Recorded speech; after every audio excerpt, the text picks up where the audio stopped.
3부 예배에도 우리 하나님께서 영혼을 보내어 주셨고 구원의 큰 역사와 하나님의 영광 기쁨이 넘치는 예배 되기를 소망합니다. 세상에 여러 학문이 있지만 그 학문들 가운데에 인간을 향한 사람의 존재가 무엇인가, 어디서 와서 어디로 떠나는 인생인가, 그러니까 삶의 본질을 질문하는, 그리고 그 답을 찾아가는 학문이 바로 철학입니다.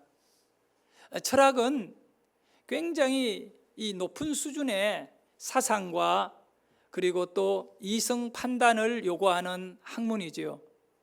근데 이 철학과 종교는 공통점이 너무 많습니다. 어떤 공통점이 있느냐 하면 진리를 추구한다는 관점에서는 철학과 종교는 똑같은 목적을 갖고 있습니다. 철학이 인간이 어디에서 와서 어디로 가는가라고 하는 바른 길을 찾고자 하는 그런 진리 탐구지요. 그리고 우리 이 종교들, 어떤 종교이든 간에 모든 종교는 선한 뜻을 갖고 사람의 어떤 본질과 행복을 추구하는 이 진리 추구의 종교의 목적이 있잖아요.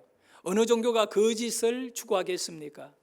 그런데 철학하고 종교가 다른 점이 있다면 그것은 바로 철학에는 신의 존재를 찾아가는 학문이 아닙니다. 물론 인간이 어디에서 와서 어디로 가는가라고 하는 이 질문을 가지고 신이라는 존재를 또 바라보기는 하지만 믿는 것은 아니지요. 하지만 종교는 철학과는 달리 진리 추구의 목적을 처음부터 신의 존재에 두고 그 신으로 이루어진 인간의 참된 진리를 이렇게 알아가고 또 그 신을 믿음으로 인하여 사람의 본질을 깨우치는 것이 종교인 겁니다. 우리 기독교는 철학이 아니라 학문이 아니라 종교이지요. 그러면 우리 기독교가 갖고 있는 하나님은 어떤 하나님인가? 여기에 대해서 우리는 나름대로 정확한 답을 가지고 있어야 됩니다. 여러분, 하나님 어렵지 않습니다. 아주 쉽게 우리는 이해하고 믿을 수 있습니다. 우선 용어부터 바로 알아야 하겠지요. 하나님입니다. 우리는 하늘님을 믿는 것이 아닙니다. 하나님을 믿습니다. 우리 옛날 조상들은 바다에 용왕이 있다 해서 용왕님을 믿었고, 저 하늘 높이 떠 있는 별 북두칠성에 그 어떤 신적인 존재가 있다 해서 칠성당을 만들어 놓고 그 신을 섬기기도 했던 겁니다. 달을 바라보고 기도를 올리고 태양을 바라보고 신적인 존재를 찾아보기도 했습니다. 그러나 그 모든 것은 다 거짓이지요. 우리 기독교는 하나님을 믿습니다. 이 하나님은 하나라고 하는 순수한 한국인의 단어입니다. 하나, 원이라고 하는 하나라고 하는 뜻이겠지요. 그리고 뒤에 극종칭인 님을 붙여서 우리가 믿는 절대적 신의 가치의 그 이름은 하나님입니다. 이 말의 의미는 유일신이다라는 겁니다.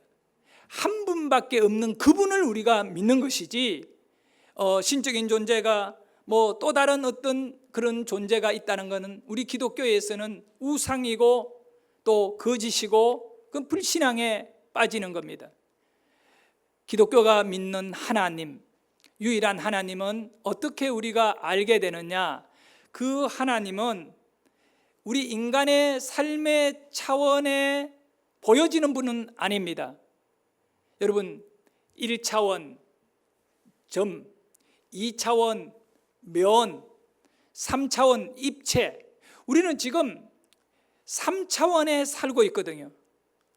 대화하고 또 이렇게 살아있고 죽고 이 3차원의 인간은 살고 있습니다. 문제는 신은 이 3차원에 보여지지 않는 겁니다. 4차원, 보이지 않는 세계, 만져지지 않는 세계에 계시는 분이 신이거든요. 그러니까 영원한 세계죠. 3차원은 태어나고 죽음이 있는 세계이고 4차원은 영원한 생명이 흐르는 세계를 의미하는 겁니다.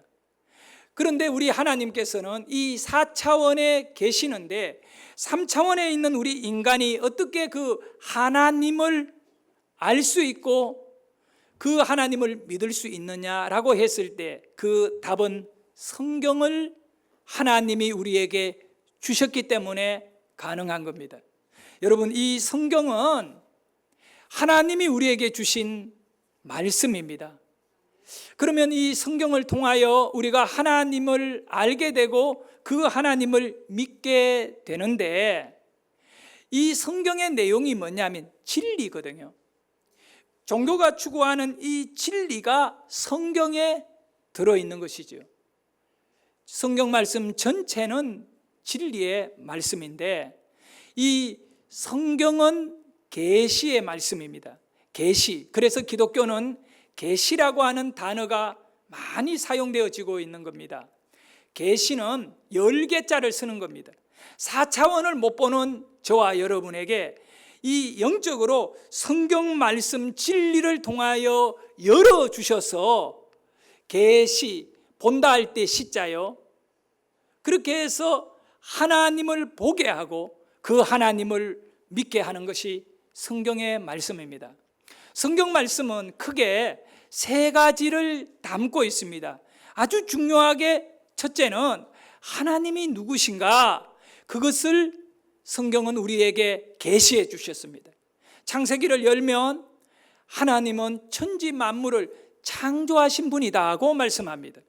하나님, 이 땅에 존재하는 모든 것을 만든 분이 우리가 믿는 하나님입니다.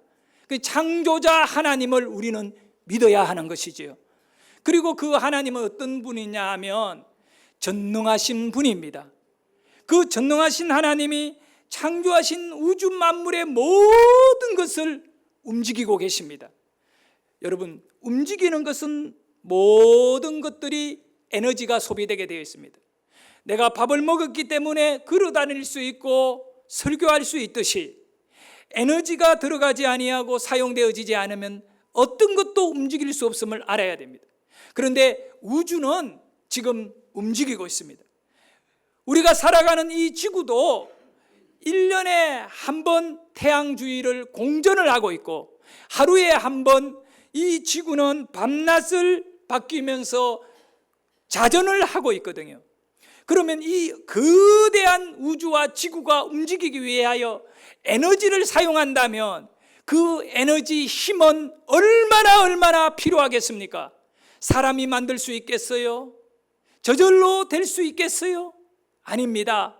이 우주를 만드신 하나님의 능력이 에너지가 되어 우주는 지금 움직이고 있고 우리는 살아있게 되는 겁니다. 우주를 움직이는 그 하나님이 여러분 한 사람 한 사람의 인생 또한 하나님이 움직이심을 믿으셔야 하는 거예요. 하나님은 누구신가? 전능하신 분이십니다. 그런데 이 전능하신 하나님은 어떻게 존재하시느냐 하면 삼위일체로 존재한다. 성경은 말씀해 주는 겁니다. 성부 하나님, 성자 하나님, 성령 하나님. 그러나 이 세 분은 각각 다른 분이 아니라 하나님이다. 그래서 하나님이라는 하나님, 우리가 믿는 하나님에 대한 칭호가 만들어지는 겁니다. 여러분, 이제 성경은 하나님을 우리가 계시되었으니 인간이 누군가를 말씀합니다. 사람은 누구인가? 여러분은 누구인가?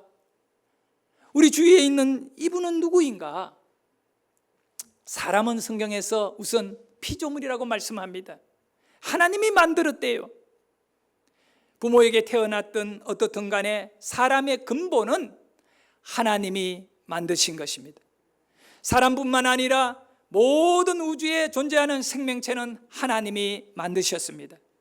하나님이 만든 이 사람이 어떤 존재로 현재 살아가느냐 하면 하나님에 대한 불순종으로 인해 하나님께서 에덴 동산에서 영원히 사는 생명을 준 아담과 하와가 이 마귀 사탄의 꾀임을 받고 선악과를 따먹지 말라, 하지 말라, 먹으면 죽는다, 하나님께서 말씀하고 명령했는데 그 명령을 어기고 더 높은 존재가 되고 싶어 하나님 같은 존재가 되고 싶은 인간의 이 도전이 결국은 하나님에게 버림을 받게 되는, 하나님께 불순종한 자는 다 하나님을 떠나야 되는데 불순종으로 인하여 아담 하와는 에덴 동산에서 쫓겨나는 죄인이 되고 말았습니다.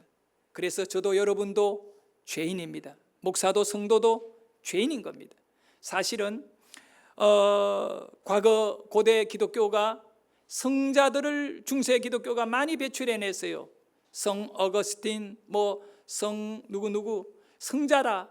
사실은 인간은 성자가 있을 수가 없는 겁니다.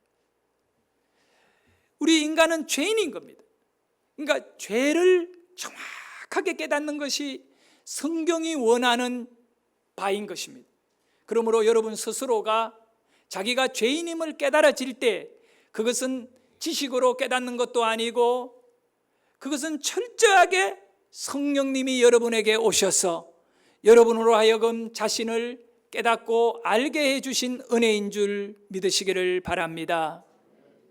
세 번째로 성경이 우리에게 말씀해 주는 것은 예수님은 누구인가 이겁니다.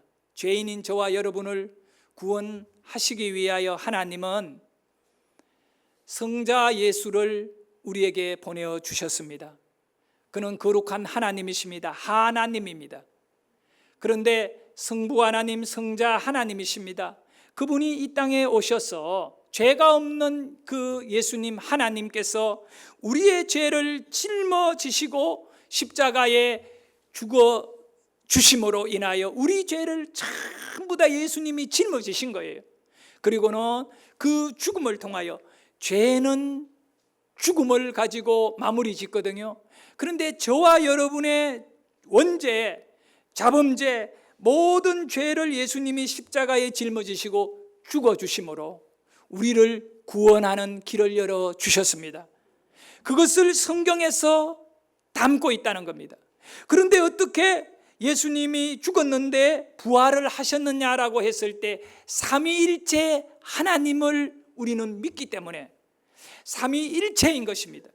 즉 성자 예수님은 십자가에 죽으셨기 때문에 하나인 하나님, 성부 하나님, 성자 하나님, 성령 하나님이 하나의 하나님인데 그 성자 하나님이 죽음 안에 결박될 수가 없는 겁니다. 그리하여 예수님은 부활하시게 되고 다시 삼위일체의 그 하나님의 본연에 바로 예수님 성자 하나님이 성천하셔서 우리에게 약속하시기를 다시 너희들을 데리러 올 것이다. 산자나 죽은 자나 재림 가운데 부활할 것이고 영생을 얻을 것이다 라고 하는 약속의 말씀이 성경에 기록되어 있습니다. 우리는 이 성경을 통하여 진리를 알아가는 것이 되기 때문에 오직 성경 외에는 우리가 인간의 본능과 삶의 목적을 알아갈 길이 없음을 알고 오직 성경을 가까이 하는 우리 모든 성도님 되셔야 하는 줄 믿습니다. 그러면 이 시간에 성경이 그렇게 중요한데 성경이 말씀하는 인간은 뭐냐라고 했을 때 우선 성경은 인간을 나그네라고 말씀하고 있습니다. 나그네 인생이라는 거예요. 그래서 오늘 설교 제목이 인생은 나그네 삶이라고 했지 않습니까? 성경은 우리 인생을 나그네라고 말씀하고 있어요.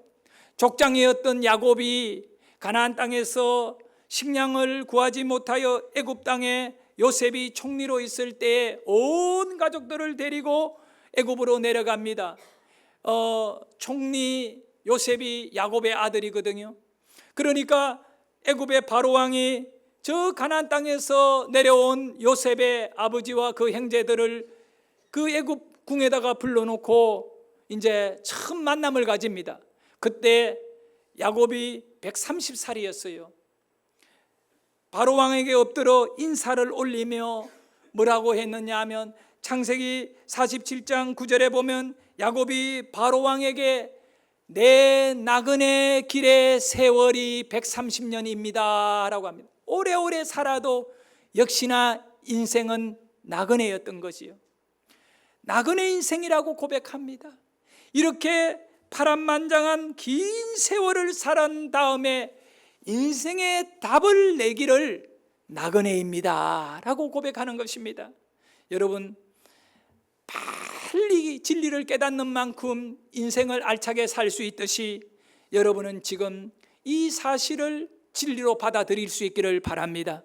인생은 나그네이다. 그뿐 아닙니다. 히브리서 11장은 우리의 조상들이 어떤 믿음을 가지고 승리하였던가 여기에 대하여 소개를 하고 있지요. 그래서 히브리서 11장 13절에 보면 인생을 믿음의 선조들이 다 믿음으로 살다가 죽었는데 결론은 그들은 나그네 인생이었다. 나그네 인생이었다. 화려해도 나그네고 초라해도 나그네인 것입니다. 우리 또한 나그네 인생을 지금 살아가고 있습니다. 언제 마무리될지 모르고 또 어떤 나그네의 삶으로 살지는 모르지만 공통점이 있다면 저와 여러분은 나그네 인생이다. 인생이 나그네라고 하는 의미는 간단합니다.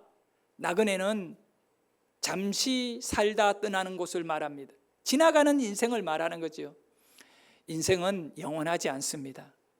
천년만년 살 것 같은 이 세상은요, 오래 살지 않고 떠나야 할 세상입니다. 그래야 하여 우리는 나그네입니다. 나그네 인생은 이 세상에 특징이 있어요. 미련을 가지는 만큼 그는 바보스러운 인생이 되고 마는 겁니다. 나그네 인생이니 큰 미련을 갖지 말고 사실 수 있기를 원합니다. 사도 바울은 정말 놀라운 고백을 했습니다. 그는 로마 시민권을 가진 삶이었어요. 그러나 예수 그리스도의 진리를 깨닫고 난 다음에 그는 빌립보 교회 성도들에게 편지를 쓰면서 이렇게 고백했습니다.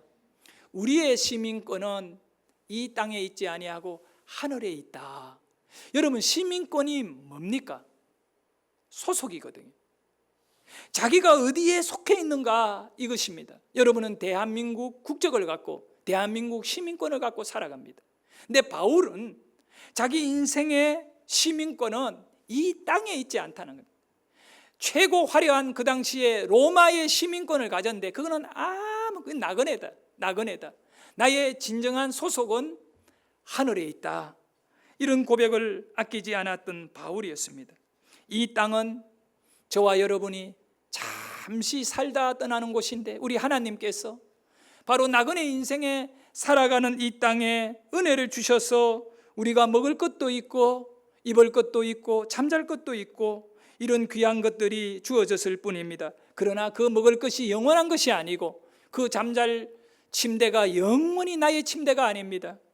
성도 여러분, 예수님의 제자 베드로는 오늘 우리가 읽었던 이 베드로전서 1장 24절에 보면 모든 육체는 풀과 같고 그 모든 영광, 육체의 영광이 얼마나 많이 있습니까?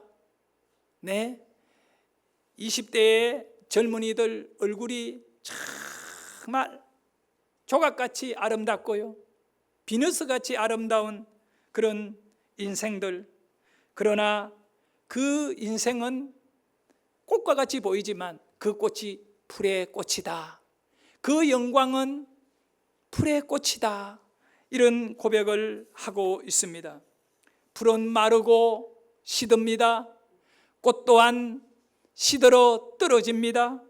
인간의 육체도 인간의 영광도 시들 때가 있고 떨어질 때가 있는 나그네인 겁니다.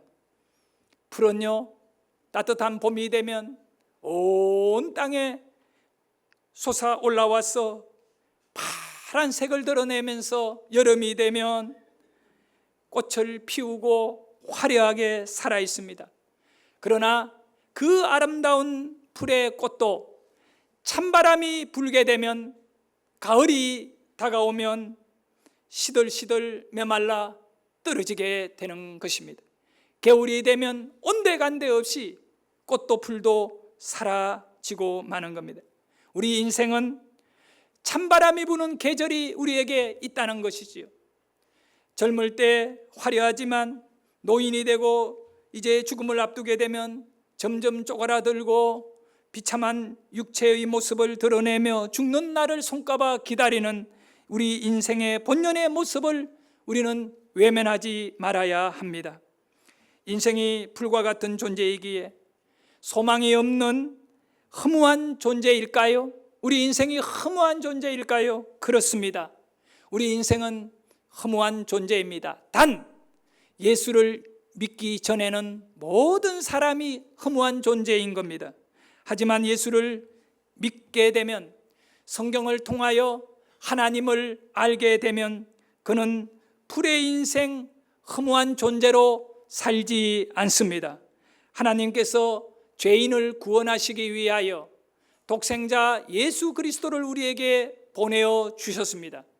요한복음 3장 16절에 보면 하나님이 세상을 이처럼 사랑하사, 하나님이 사람을 사랑하사 독생자를 보내어 주셨으니 이는 누구든지 예수 그리스도를 믿는 자마다 멸망치 않고 영생을 얻게 하려 함이라고 말씀하셨는데, 그 말씀 뒤에 17절에 보면 놀라운 말씀을 합니다. 크게 읽어봅니다. 하나님이 그 아들을 세상에 보내신 것은 세상을 심판하려 하심이 아니요 그로 말미암아 세상이 구원을 받게 하려 하심이라. 하나님께서 불순종으로 인하여 나그네 인생 되어버린 저와 여러분에게 순종함으로 인하여 다시 영생을 얻을 수 있는 방법을 바로 순종할 수 있도록 예수를 보내어 주어 가지고 그 예수를 믿을 때에 그를 구원해 주신다는 겁니다. 그래서 우리는 예수를 믿어야 구원을 얻는 것입니다. 나그네 인생은 광야길을 벗어나지 못하고 고달픈 하루하루를 여러분이 살아가고 있습니다. 아무리 좋은 일이 있더라도 또 시간이 지나면 힘든 일이 우리를 기다리고 있고, 그것이 바로 광야입니다. 인생은 광야인 겁니다. 우리 인생이 나그네인 이유는 목적지가 분명히 있기 때문입니다. 예수를 안 믿어도 목적지가 있고 예수를 믿어도 목적지가 있습니다. 예수를 안 믿으면 지옥이 목적지고 예수를 믿으면 천국이 목적지입니다. 그런데 이스라엘 백성을 애굽의 노예로 있다가 해방하실 때에 저 목적지가 어디냐? 가나안 땅을 주시겠다는 겁니다. 그래서 모세와 함께 수많은 사람들이 애굽을 떠나서 가나안 땅으로 가기 위하여 나그네 길을 떠나게 되는 겁니다. 그들이 광야에 들어와서 40년, 한 세대 동안 광야에서 살았습니다. 그런데 그 광야에 있던 이스라엘 백성들이 우리가 살아야 할 곳이 이 광야라고 생각하지 않았던 겁니다. 그 광야는 거친 땅이고 물 구하기 힘들고 농사 지을 수 없는 곳이고 여러 가지 모든 면이 힘들고 어려운 뿐인 겁니다. 바로 목적지인 가나안 땅에 들어가기 전까지는 광야는 나그네 길입니다. 광야와 나그네 길은 동일한 것이죠. 여러분은 지금 인생이 광야입니까? 아닙니까? 우리는 모두 광야를 경험하고 있는 겁니다. 내일 어떤 일이 일어날지 모르고 오늘 내가 겪고 있는 이 고난이 어떻게 풀려갈지 모르는 광야 속에 밤에는 추위로 낮에는 더위로 고통받는 인생의 길을 하루하루 살아가고 있습니다. 사랑하는 성도 여러분, 광야라고 하는 히브리인의 단어는 미드바르입니다. 이 미드바르라고 하는 이 광야가요 복합어예요. 밑이라고 하는 전치사와 다바르라고 하는 단어가 합쳐져서 광야라고 하는 단어가 만들어졌다는 겁니다. 그런데 놀랍게도 하나님께서 그 고통스러운 광야에 40년 동안 살아가는 이스라엘 백성들에게 어떤 일을 행하셨느냐 하면 그 백성에게 모세를 통하여 율법을 주셨다는 겁니다. 말씀을 주셨어요. 십계명을 주시고 또 앞으로 어떤 구원을 얻을 수 있는가에 대한 메시지를 광야에서 하나님은 이스라엘 백성에게 들리게 하셨어요. 바로 광야라고 하는 미드바르인데 이 전치사 밑자와 다바르라고 하는 이 단어가 합쳐졌다 했잖아요. 다바르라는 뜻이 뭐냐면 말씀이에요. 하나님께서 말씀으로 천지를 창조하셨느니라 할 때 다바르 하셨다는 겁니다. 말씀하시니 사람이 다 살아나게 되고 말씀하시니 다 만들어지게 되는 겁니다. 바로 광야 인생 속의 소망은 하나님의 말씀인 것입니다. 나그네 인생 속에 길을 찾는 것은 바로 하나님의 말씀을 들어야 되는 겁니다. 제가 수요일 날 동유럽으로 갔다가 이 3월 31일 날 금요일 날 다시 한국에 돌아오게 됩니다. 그 문제는 4월 1일 날 우리 교회 청년 하은이 20살 때에 우리 교회 학사관에 들어와서 지금 30살이 넘었어요. 근데 하은이가 여기서 다 자라나 주일을 빼먹기를 10번도 채 고향 아버지가 장로인데 그 고향에 가지 않고 여기서 주일을 다 보냈어요. 그렇게 착하고 믿음 좋은 아이인데 이제 주례를 저에게 부탁했어요. 남편은 교사 선생님 될 사람을 만나가지고 정말 귀한 형제, 믿음 좋은 형제예요. 근데 문제는 뭐냐면 비행기라고 하는 거는 뭐 이렇게 하다 보면 여러 가지 이유들로 하루 이틀 연기가 돼버릴 수가 있어요. 유럽에서 넘어오는 건데. 그럼 제가 주례를 해야 되는데 이거 참 문제가 되겠다 걱정이 되고, 그리고 제가 금요일 날 와서 바로 토요일 날 주례를 해야 되니까 주례사를 미리 좀 살피고 만들어 놓자 해서 지난 주간에 이제 주례할 내용과 결혼 준비를 다 순서지 같은 거 다 만들었어요. 근데 그 주례 내용 중에 이런 내용을 제가 이렇게 준비를 했어요. 보통은 부부는 이 신랑과 신부는 평생을 다른 데 바라보지 말고 마주보고 살아야 된대. 오직 부인은 남편만 바라보고 남편은 부인만 바라보고 살아야 된다. 얼굴 마주보고 살아라. 근데 저는 주례사에 제발 얼굴 마주보고 살지 마라. 처음에는 눈에 콩깍지가 새어가지고 그 이제 눈이 뒤집어졌죠. 그냥 아무것도 분별 못하고 당신 없이 못 살아요. 부부 바라보면 좋은데 요 순간이 끝나는 순간에 바라보면 바라볼수록 왜 눈곱이 묻었니? 왜 양치는 안 했니? 뭐 이러쿵 저러쿵 별의별 이야기를 다 하게 되는 거거든요. 그러니까 싸우는 거예요. 부부는 바라봐야겠지만 바라보면 안 되는 거예요. 그러면 어떻게 해야 되느냐? 인생의 길, 건강한 가정을 만들기 위해서는 같은 방향을 바라보고 가면 되는 거예요. 같은 방향을 바라보고 가야 돼요. 우리의 방향은 예수 그리스도예요. 주님의 진리의 말씀 바라보면 서로 상처 줄 말 안 하는 거예요. 다 방향이 같기 때문에 힘들더라도 방향을 같이 가려면 손만 잡으면 돼요. 그러고는 같은 방향인 믿음의 방향을 보고 가면 되니 그렇게 살아라. 주례사를 여러분에게 하는 것은 결혼식에 다 와서 축하해 주라고. 성도 여러분, 우리는 이 광야 인생을 살아가면서 어디를 바라보고 살아야 되는가? 오직 하나님의 말씀을 바라보고 살 수 있기를 축원합니다. 광야가 바로 말씀이라는 의원을 갖고 있거든요. 베드로전서 오늘 1장 23절에 보면 말씀이 생명이라고 우리에게 말씀하고 있습니다. 읽어봅니다. 너희가 거듭난 것은 썩어질 씨로 된 것이 아니요 썩지 아니할 씨로 된 것이니 살아있고 항상 있는 하나님의 말씀으로 되었느니라. 그러니까 말씀이 너를 살려냈다는 거예요. 거듭나게 만들었다는 거죠. 그러니까 말씀이 없는 인생은 살아날 수가 없는 것이라는 겁니다. 예? 이 영원한 살아있는 하나님의 말씀을 하나님은 우리에게 주셨고 그 말씀을 바라보고 살아가게 되면 광야 인생이 힘들지가 않습니다. 오늘 2부 예배를 드리고 지금 아산 그 중앙병원으로 간 윤여원 도혜미 권찰 가정에 있어요. 지난 주일날 예배 드리면서 우리 함께 기도한 4살 먹은 윤지혜 그 어린 아이가 심실을 수술 받은 거야. 이 좌심실, 우심실이 2개가 있는데 이것이 위치가 바뀌어져 있기 때문에 지금 지금 나이에 이거를 바로 잡아주지 않으면 나중에 건강에 큰 어려움이 온대. 그래서 이 대수술을 받았어요. 근데 문제는 이거를 잘라서 열었는데 그 수술을 끝내고 다시 복합을 수술을 하려고 하니까, 닫으려고 하니까 이 어린아이의 심장이 너무 커져가지고 부어오른 거죠. 그래서 이거를 닫을 수가 없으니까 목요일 날 수술했는데, 목요일, 금요일, 토요일, 지난 주일이 되었을 때 4일째 부모의 마음은, 정말 그 마음은 어떻게 표현할 수 있겠어요? 네?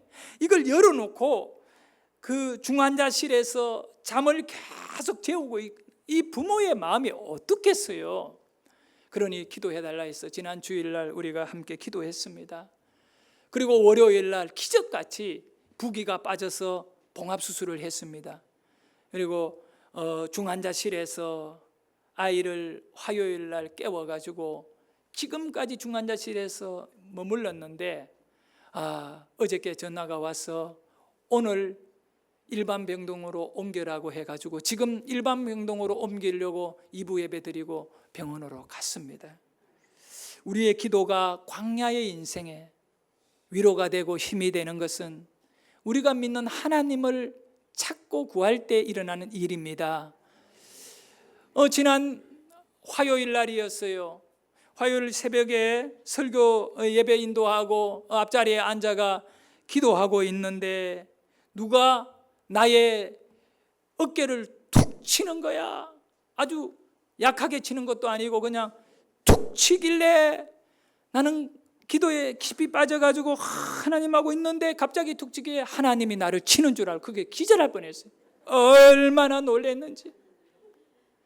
여러분, 깜깜한데 혼자 열심히 기도하는데 누가 가 때려봐요. 얼마나 놀래요. 그래서 저는 새벽에 기도하다가 누구 기도해줘야 할 때가 감동이 올 때가 있어. 그럴 때 가면 내가 알아요. 가서 성도님 치면 막 기도하다 100번 기절하거든요. 그럼 어떻게 하냐, 다가가면 박수를 쳐요. 내가 간다. 그럼 박수 쳐드리니까 성도님 이러면 예, 이래 기도하다. 기도해드릴게요. 기도해주기도 해요. 근데 툭 친 사람이 누구냐? 고은옥 사모야. 귀 옆에 박수라도 쳐주고 이러면 내가 깼는데 그냥 왜 그런가 하니까 지금 뒤에 기도해줘야 될 분이 오셨는데 이윤희 성도님이라고 오빠가 지금 간밤에 아마 그랬는 것 같아요. 심장에 정지가 와가지고 이 응급실에 들어갔는데 의식을 잃어버려가지고 수술을 못한다는 거예요. 그러니까 지금 빨리 깨어나야 되고 지금 그 상태가 너무너무 심각하니 어머님과 이제 오빠가 되는 원래 53세대요. 그렇게 해서 기도를 해달라고 해서 바로 그 뒷자리에 가서 너무너무 통곡하며 정말 간절히 울고 있더라고요. 그래서 일단 안수하며 기도, 오빠를 하나님 수술 받을 수 있도록 도와주십시오. 그렇게 기도를 했어요. 다행히 그날 의식이 돌아왔기는 왔어요. 그리고 수술을 받았는데 의사들이 볼 때에 너무 힘든 거래. 사람의 힘으로는 고칠 수 없고 신만이 하실 수 있는 거다. 이제 의사의 영역이 아니라 하나님의 영역이다. 4차원이잖아요. 그러니까 하나님이 고쳐주셔야 된다. 저는요 이런 경우를 너무 많이 봤어요. 한두 번을 본 거 아니에요. 네? 다 죽었던 누나도 내가 밤을 새워가며 눈물로 기도했을 때 살아나가 병원에 들어갔는데 온데간데 없이 병은 하나도 없이 다 사라져가 의사가 너무너무 놀래. 이거는 미라클이다, 기적이다고 말했어요. 성도 여러분, 오늘 여러분이 설교 끝나고 기도할 때 꼭 지금 중환자실에서 더 몸이 좋아져야만이 이제 소망이 있거든요. 이름을 제가 말씀드릴게요. 그분의 이름이 이재호라고 합니다. 이재호 꼭 기억하시면서 하나님 중환자실에서 삶과 죽음을 다투고 있는 이재호 씨를 살려주십시오. 여러분이 기도해 주시면 그 여동생인 우리 이윤희 씨도 믿음이 없거든요. 그리고 그 가족들 정말 하나님의 능력을 경험하게 될 것이고, 이 광야 인생 속에 능력의 손길 만나와 메추라기를 주시는 하나님을 만나게 될 거라 믿습니다. 나그네 광야 인생, 능력의 하나님의 말씀이 우리에게 임하는 은혜가 있기를 소원해 봅니다. 1966년에 유행을 했던 노래 가운데 안양 국회의원 출신인 최희준 씨가 부른 하숙생이라고 하는 노래가 있습니다. 제가 지난 주간에 한 100번은 들었는데 아무리 불러도 하숙생이 아니라 여인숙에 머무는 생 같았어요. 그래서 가사만 여러분에게 읽어드립니다. 인생은 나그네 길, 어디서 왔다가 어디로 가는가, 구름이 흘러가던 나그네 길 어디서 왔다가 어디로 가는가, 구름이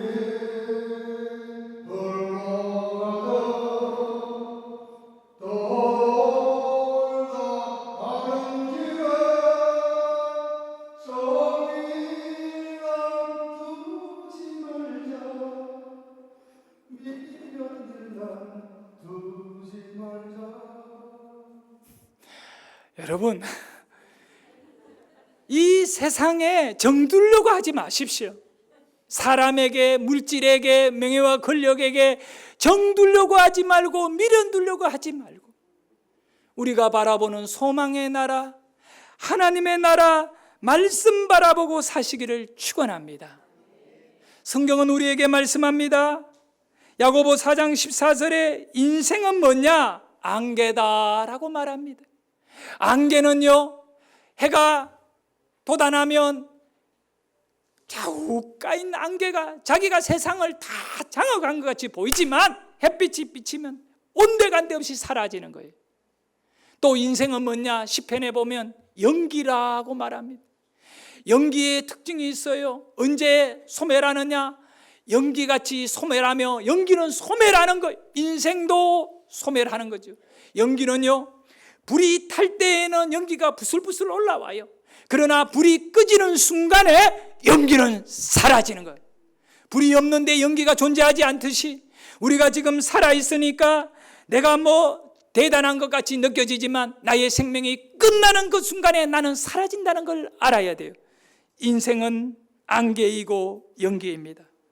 오늘 예쁜 얼굴이요, 내일이 되면 늙은 얼굴이 되고 주름살이 생기고 그렇게 변해버리고 맙니다. 시간이 좀 갔지만 한 번 더 제가 원래 이런 얘기가 좀 하기가 굉장히 이제 싫지요. 60이 되었어요. 누가 날 보고 60이라고 말하겠습니까?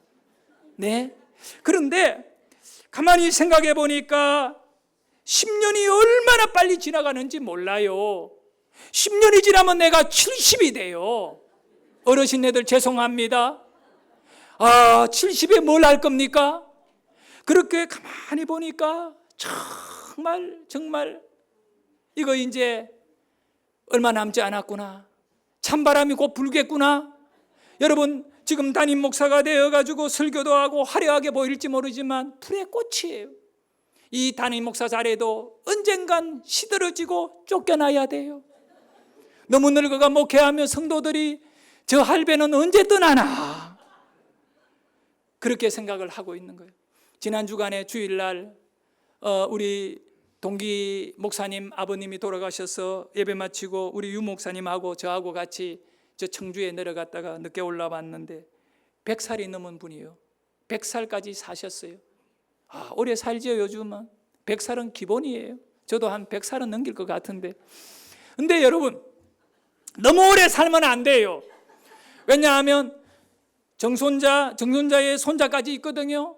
그러면 그 어린 아이가 저 늙어 있는 할배를 바라보며 엄마, 저 할배는 누구야? 그러면 몰라, 우리 집에 오래전부터 머물렀대. 이런 꼴이 오면 안 돼요. 인생은 나그네입니다.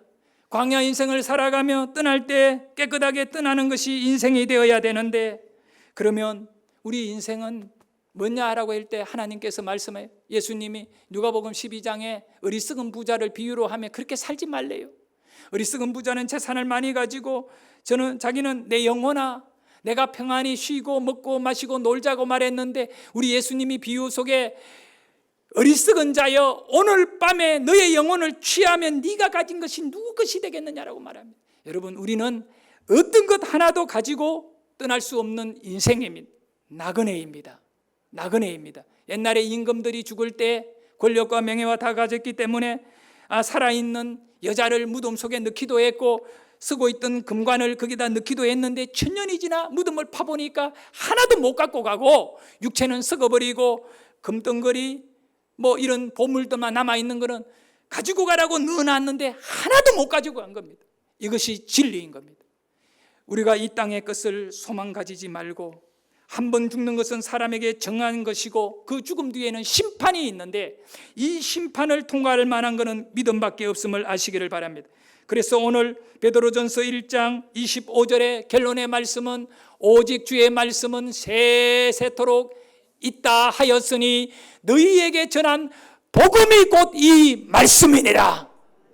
여러분, 비행기를 딱 타게 되면 목적지까지 공항까지 날아가 버려요. 그러나 200년 전에 150년 전에 사람이 하늘을 날아가지고 저 멀리 다른 나라에 간다 그러면 미친놈이라 그래요. 어디 그런 사기를 치느냐고. 그러나 누군가가 하늘을 날 수 있다라고 믿고 연구하고 만들어낸 것이 비행기인 것입니다. 내가 날아가는 것이 아니지요. 내가 비행기에 딱 올라타 있으면 비행기가 가는 목적지까지 내가 탁 날아가게 되는 것. 이와 같이 오늘 베드로전서 1장 25절의 말씀이 뭡니까? 오직 주의 말씀은 세세토록 있다는 겁니다. 그리고 그것이 복음이다. 예수를 믿는 것이 주의 말씀이다. 우리는 이 광야 인생, 나그네 인생에서 어떻게 살아야 천국에 날아갈 수 있느냐 했을 때 말씀을 믿으면 되는 겁니다.